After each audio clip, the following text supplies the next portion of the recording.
Baik, bismillahirrahmanirrahim. Assalamualaikum warahmatullahi wabarakatuh. Perkenalkan, nama saya Akil Adafeliasa, NIM H1A023008 dari jurusan Teknik Elektro. Pada kesempatan kali ini, izinkan saya untuk membahas materi yaitu analisis energi surya di Indonesia. Yang pada inti permasalahannya yaitu kita akan membahas permasalahan dan peluang pengembangan energi listrik terbarukan berbasis matahari. Yang pertama yaitu terdapat pendahuluan. Energi listrik merupakan kebutuhan utama dalam kehidupan modern yang menunjang hampir seluruh aktivitas manusia, mulai dari sektor rumah tangga, industri, transportasi, hingga teknologi informasi.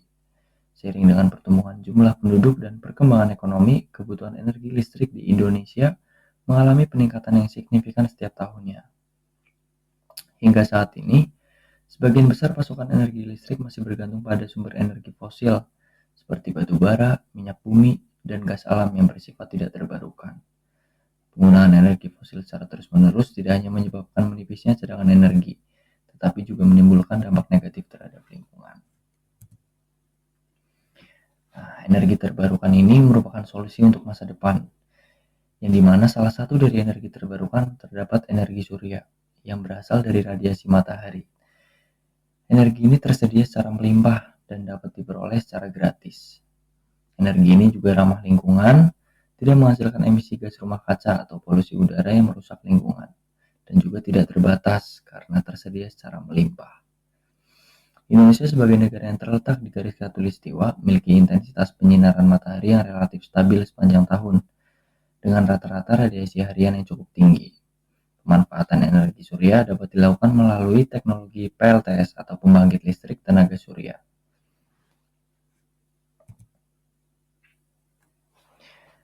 Berikut terdapat prinsip kerja energi surya. Yang pertama yaitu dari radiasi matahari, foton dari cahaya matahari mengenai permukaan panel surya. Lalu ke efek fotolistrik, material semikonduktor menghasilkan arus listrik DC ketika terkena sinar. Berikutnya, ke konversi energi. Inverter mengubah arus DC menjadi arus AC untuk penggunaan sehari-hari. Secara ilmiah, energi surya dikonversi menjadi energi listrik melalui teknologi yang namanya photovoltaik atau PV. Prinsip kerja teknologi ini didasarkan pada efek fotolistrik, yaitu fenomena ketika foton dari cahaya matahari mengenai permukaan material semikonduktor sehingga menyebabkan elektron berpindah sehingga menghasilkan arus listrik.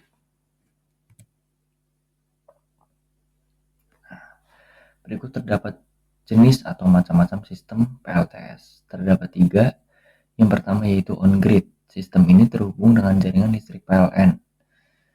Lalu yang kedua yaitu off-grid. Sistem ini tidak terhubung dengan jaringan listrik sehingga memerlukan baterai sebagai penyimpanan energi. Untuk off-grid ini jaringannya biasanya terdapat di lokasi-lokasi terpencil yang belum terjangkau ke jaringan PLN. Yang ketiga yaitu jaringan hybrid, merupakan kombinasi antara sistem on-grid dan off-grid yang mengintegrasikan energi surya dengan sumber energi lain seperti genset atau jaringan PLN untuk keandalan maksimal.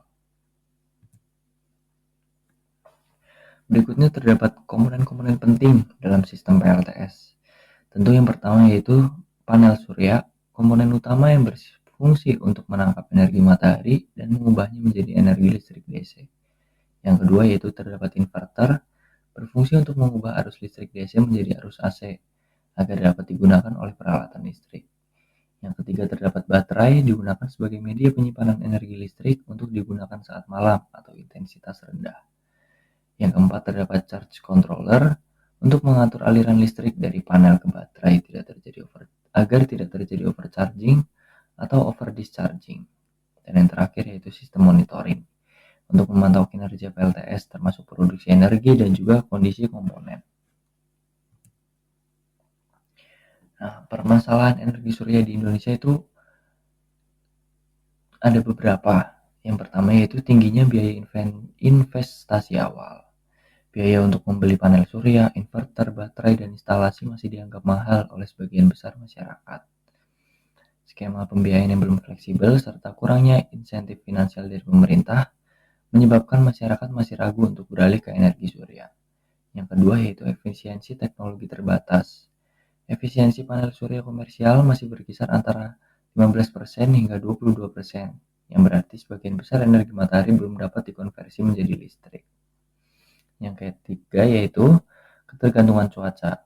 Energi surya memiliki sifat intermittent, tidak dapat dihasilkan secara kontinu sepanjang waktu. Produksi energi sangat bergantung pada intensitas radiasi matahari yang dipengaruhi oleh kondisi cuaca dan waktu antara siang sampai malam. Berikutnya yaitu keterbatasan infrastruktur. Jaringan distribusi listrik belum merata dan belum siap mengakomodasi integrasi energi terbarukan dalam skala besar. Dan yang terakhir yaitu kurangnya sumber daya manusia yang kompeten. Jumlah tenaga kerja yang memiliki keahlian di bidang teknik elektro, energi terbarukan, dan sistem kelistrikan masih terbatas di Indonesia, yang berdampak pada kualitas instalasi dan pemeliharaan sistem. Nah, untuk peluang energi surya di Indonesia, potensi energinya itu sangat besar karena intensitas radiasi matahari rata-rata 4,5 sampai 5,5 per harinya, tersebar hampir di seluruh wilayah Indonesia. Lalu perkembangan teknologi panel surya bifacial, solar tracking system, dan smart inverter meningkatkan performa sistem PLTS. Lalu terdapat dukungan pemerintah juga, target peningkatan bauran energi terbarukan dan berbagai kebijakan mendukung pengembangan PLTS.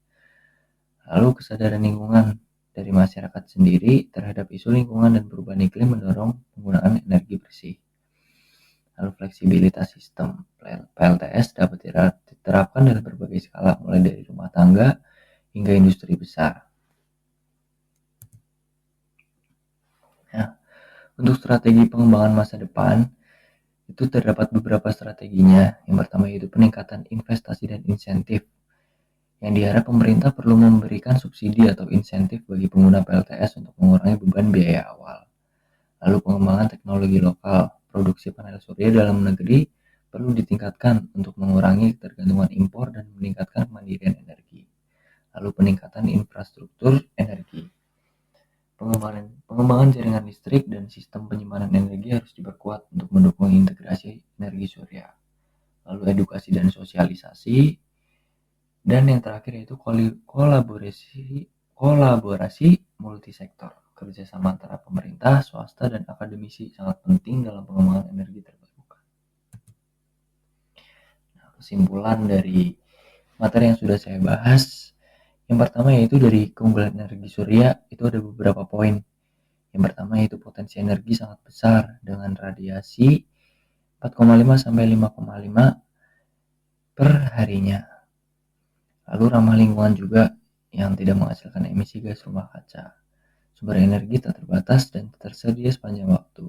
Biaya operasional juga rendah dalam jangka panjang, fleksibel, dan dapat diterapkan dalam berbagai skala. Nah, tantangan yang perlu diatasi ada beberapa poin juga. Yang pertama itu biaya investasi awal yang masih tinggi, efisiensi teknologi yang terbatas, ketergantungan terhadap kondisi cuaca, keterbatasan infrastruktur dan teknologi, dan kurangnya sumber daya manusia yang kompeten. Nah, dengan strategi yang tepat, dukungan pemerintah, perkembangan teknologi, serta meningkatnya kesadaran masyarakat, energi surya ini dapat menjadi salah satu pilar utama dalam sistem energi nasional yang berkelanjutan. Kolaborasi multisektor dan investasi jangka panjang akan membuka peluang besar bagi Indonesia untuk beralih ke energi bersih dan mengurangi ketergantungan pada energi fosil.